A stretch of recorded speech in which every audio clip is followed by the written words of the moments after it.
clouds seem thick, but it's all in our minds. If we could only... Hello everyone, I am Ben with the BTC Sessions. I'm here at Heritage Park in Calgary enjoying Ghouls Night Out. And today I'm going to take a look at a mobile wallet called Green Address. Now this one is a tad complicated, but the reason I wanted to take a look at it is because it really shows what kind of new features are available in Bitcoin, and I haven't seen some of these features available on any other mobile wallet. So without further ado, let's check out Green Address. Okay, so we are going to be taking a look at Green Address Bitcoin wallet. Now I've already downloaded and installed it, but this is basically a fresh start for this wallet. So we're going to take a look at how to set it up. So I'm going to open up the application here, and right away I can either log in to a wallet I have already. So if I have a mnemonic, a 12-word mnemonic from a previous wallet, I can enter that here, or I can create a new wallet. And what I'm going to do is I'm going to create a new wallet, which is located up top. So I'm going to hit Create New Wallet. All right, you are now the proud owner of a Bitcoin wallet. All right, and so right here in the middle there, that is my mnemonic phrase. So I'm going to write that down, and that is my backup of this wallet. If I lose this wallet, delete the app by accident, this is how I'm going to recover my funds. Keep in mind that you don't want to show this to anybody. I will obviously not be using this one in the future, but if you give this phrase to anybody, they can access your funds. So I'm going to go ahead, I'm going to write this down off to the side, and then we'll come back once I've finished. Okay, so now that I have written it down, I'm going to hit I confirm that my passphrase is saved. I'm going to check that off. And now what I can do is hit continue. And it's going to double check some of the words that I've written down. So see how there's a missing word number 1, word number 2, word number 17, word 21. So I'm going to quickly type those in, and then I can move on. So I'll just skip ahead to that. And once I have those typed in, I can go down to the bottom and I can hit verify. And there we go. All right, so now this is one of the features in Green Address that I was going to touch on, but I guess I'll do it right off the top here. And this is two-factor authentication, all right? So this allows me to have a second layer of security on my wallet. So I can't just spend directly, I need a second line of verification. You can do this via email address, you can do this via Google Authenticator, you can do it from SMS, or via phone. Now, the most secure way, the one that I trust the most, would be through Google Authenticator. So I'm going to go ahead and set this up right now. I already have the Google Authenticator app. I'm just going to go out for a second. So it looks like this, the one up top here. You can just get it at the Google Play Store. Now, if you're not on Android, I think you can still download this. If you're on an iPhone, I'm not positive, but also you can use another method if you prefer. But I like my Google Authenticator. So I've already downloaded the app. You're going to add an account. Now if this was on my computer, I could scan this with the app, or I can go ahead and I can copy the code. And down at the bottom here, I have an option of copying it to clipboard. All right, so I'm going to copy that. Then I'm going to go into my Authenticator app, and I'm going to paste in this as a new account. Now, I don't want to do this on screen, so I'm going to do this off screen. So I'll be right back. Okay, so I've now entered it into my Google Authenticator app.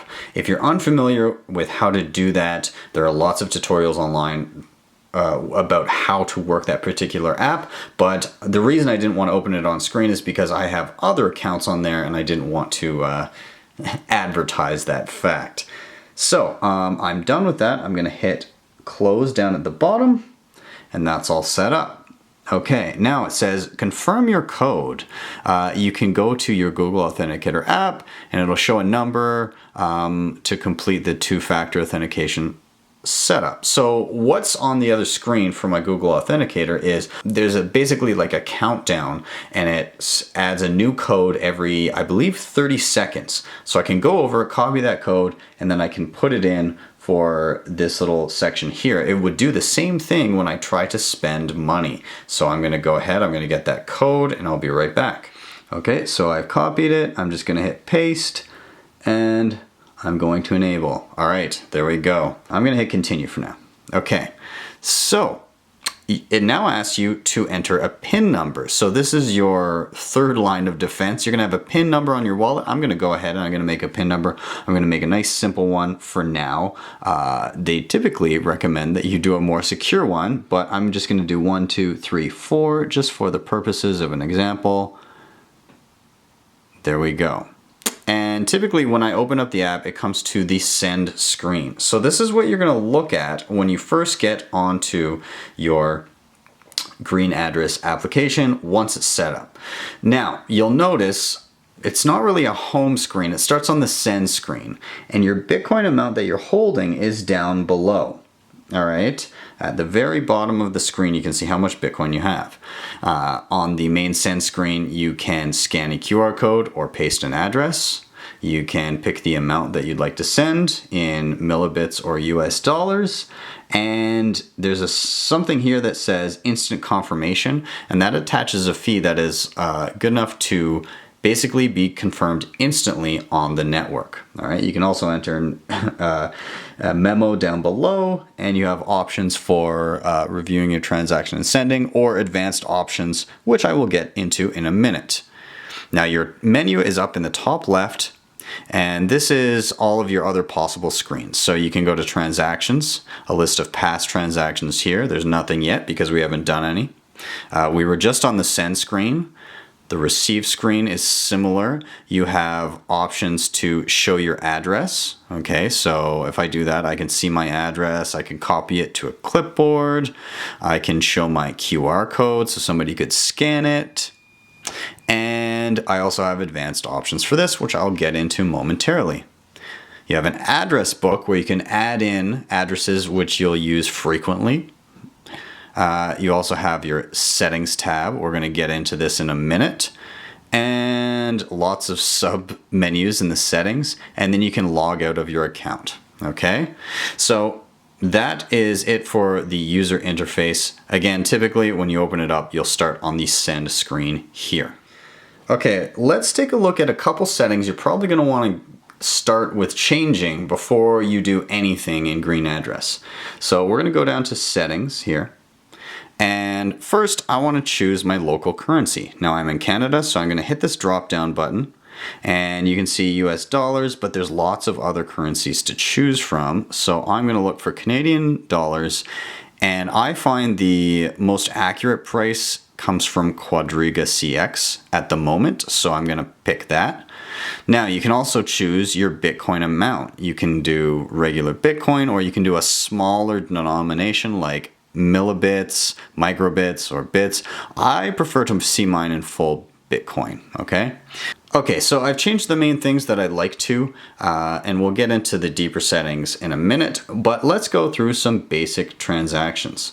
I'm gonna go to the receive screen here, and so since I don't have any Bitcoin on this wallet yet, I'd like to receive some, and so what I'm going to do is I'm going to open up a QR code. So as I said before, anybody could scan this and send you funds. Or in this case, you can hit copy to clipboard. And now you could paste that into a text message or a private message, wherever you like, and send it out. So off screen, I'm going to go ahead and I'm going to use another phone to send myself Bitcoin via this QR code. So I'll be back in a minute when that Bitcoin arrives and confirms. Okay, so I have just received a transaction here. Right now it's listed as unconfirmed. I just sent it over a second ago.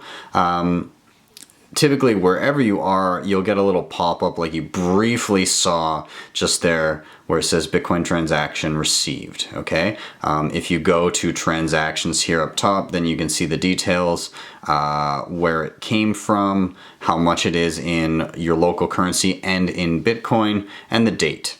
All right, so we'll just wait for this to confirm and then we'll practice sending out a little bit of it as well. Okay, so I've just gone about my day, came back to the transaction afterwards. It's now confirmed. When I open up Green Address, you'll notice that it asks me for my PIN, so I'm going to put that in to reopen my app. 1, 2, 3, 4, log in. And it takes me to my send screen, but I can see down below that I have received Bitcoin and it is indeed available. If I go into transactions, I can see the details of that. We've got 5 confirmations on it, so we're all good to go. So let's see what sending a transaction out would look like. So if I want to send, I have options here. I can put an address in, so I can paste an address, or I can scan a QR code.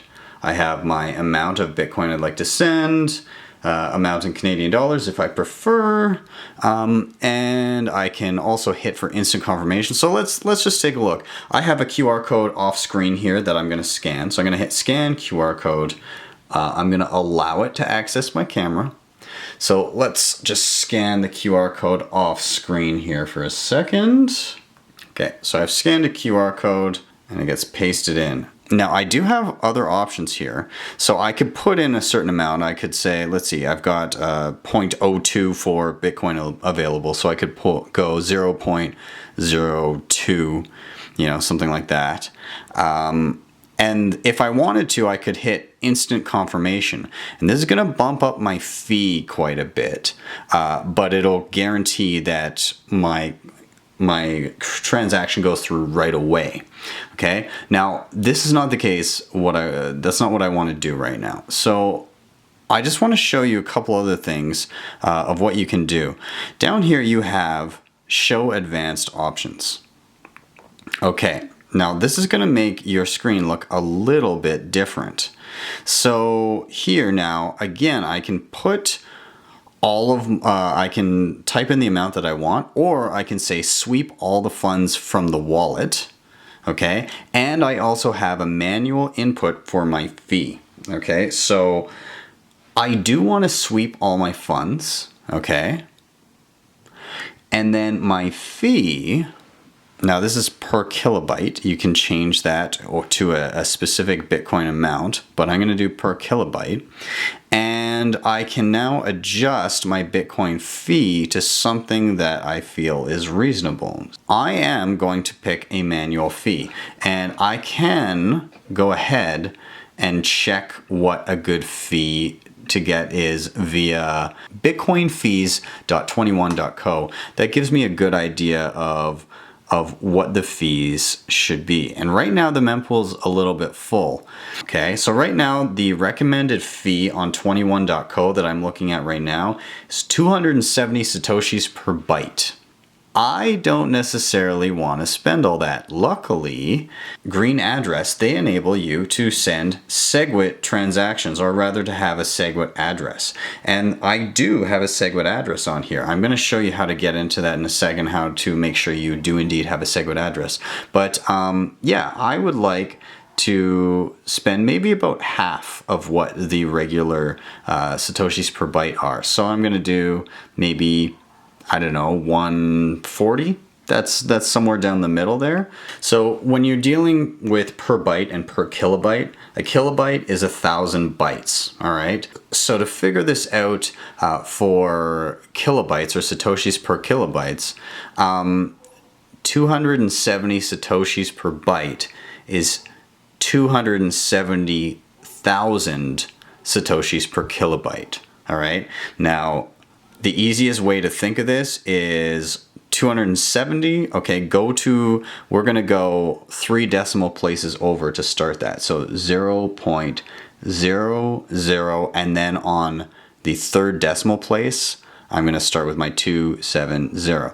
Now, of course, I wanted to cut that roughly in half. So I'm going to go, instead of 27, I'm going to go 14. Okay, so that's about 140 Satoshis per byte, okay, or 140,000 per kilobyte.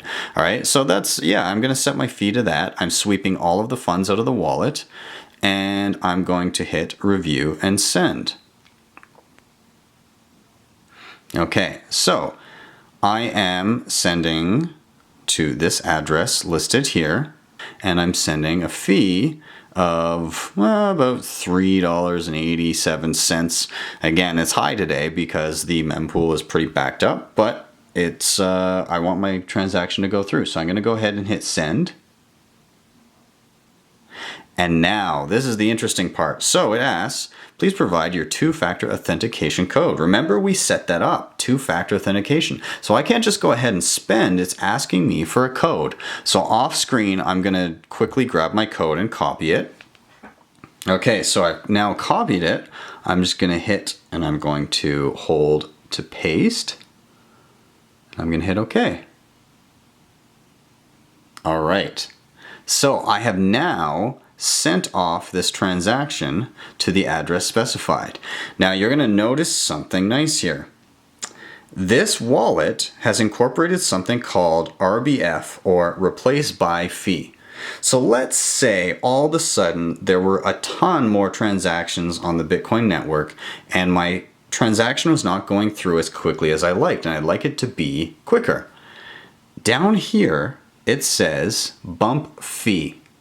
So I can push down and it tells me roughly how quickly I can get my transaction confirmed by picking these options, all right? So it'll give me how much I'd need to spend in order to bump up my transaction, all right? So this is a nice little feature that when things are a little uncertain and you're not sure if your transaction is gonna go through, you can bump your fee up and not have to worry, all right? I love having this feature in the wallet. I think it's one of the better things that they've implemented. Not only that, but notice that I have received from and sent to these addresses, and rather than starting with a 1, they're starting with a 3. These are Segwit addresses, and Segwit addresses in this wallet allow you to send out for cheaper fees because the way that the fees are calculated are a little bit different with Segwit. It basically gives you a bit of a discount, okay? So now that we've received and sent, let's go look at some of the settings, some of the more advanced settings in here that I like about this wallet. Okay, so here's what we're gonna do. We're gonna go into the side menu, we're gonna hit settings, and let's take a look. So we've already looked at how to set your local currency, set your Bitcoin unit, sounds, things like that. Now, we can get notifications via email. That's not something that I really want, but if you enable your email, like if you give them your email here, you can do something called unlock time. It allows you to redeem your deposited funds without Green Address's signature after a predefined number of blocks. So you set the amount of time that you'd like to be able to redeem your deposit after. So it locks up your Bitcoin for a certain amount of time. So that's an option, and then you get notified via email to redeem it. Now this, you can have spending limits on your Bitcoin. So let's say that if you want to spend, under 50 bucks, you don't want to have to be hassled with two-factor authentication, but if it's over, you'd like to put in that extra security measure. Well, you can do that here, and you can set your total in Bitcoin or your total, if you like, in Canadian dollars by changing your limits, okay? This is just toggle switches to enable a couple upgrades. So we saw that we could bump our fee. This is just a toggle switch to enable that. So maybe you don't want to enable that for whatever reason. You can turn it off. All right, down below, enable segregated witness. Segwit is opt-in. That means you do not have to use it. So I do find it funny when people complain about Segwit, because if they don't like Segwit for whatever reason, they don't have to use it. And in this wallet, it's another example. If you don't want to have a Segwit address, just toggle that off. Well, all of a sudden, you're not going to have Segwit. Now, I've already enabled it here, right? So I've only got a single account on it. It's already enabled Segwit addresses, so it's stuck as a Segwit wallet. But I could add a new account and change it to a legacy account, and that's no problem. And they interact with each other fine. This just gives you a nice little discount on your fees, okay? Let's take a look a little bit lower. So you can set up a special email address for notifications, again, for two-factor and lock time. So this is where you would input that email address. PGP keys give you certain privacy, especially when it comes to sending and receiving. So I'm not going to set that up right now, but it's worth looking into if you're really, really into security and privacy. You can enable quick login, so just a simple PIN to access your wallet, which I have. All right, I can change my PIN number here. What else do I want to see? We've got our two-factor authentication. You can add in extra measures here: email, SMS, phone. Auto logout, so you can make it so that after 20 minutes or whatever amount of time you want, it logs you out and requires a PIN number again. All right, this is where I can access my mnemonic code again. All right, I can remove my account here. I can create new accounts. All right, so I just put a label, I don't know, Ben's Wallet 2, and then I hit create. All right, so I've only got a single account right now. Or you can create multi-sig accounts. All right, multi-sig would be, for example, let's say you want to send a transaction. If you created a 2 of 3 account, that means that I propose a transaction, but this is linked to 2 other wallets aside from this one. So when I go to send, one of those other 2 accounts has to approve. So 2 out of the 3 would have to approve the transaction for it to be broadcast. All right, I've done a video on this on another wallet. I'm not going to get in depth with this here, but you can create 2 of 3 accounts or multi-signature accounts on this wallet. Now, I know that a lot of you viewing my channel are a little bit newer to crypto or are just learning the ropes as far as wallets go. And I know that being a new user, green address can be a lot to take in. However, I wanted to showcase it today specifically because of the extra features that they enable. As you become more well-versed in Bitcoin, you may want to be taking advantage of some of those more in-depth features that wallets like green address enable you to use. And so I think it's important to really showcase what kind of utility these addresses can serve.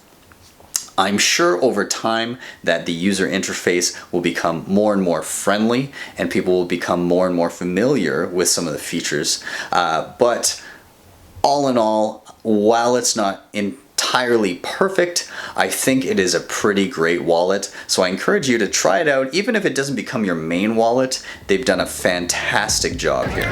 Thank you guys so much for watching. Please don't forget to hit like and subscribe, drop a tip if you're able to, and share this video. Also, if you'd like to support the show in another way, check out my affiliate link down below and grab yourself a Ledger or a Trezor. I will see you guys next time on the BTC Sessions.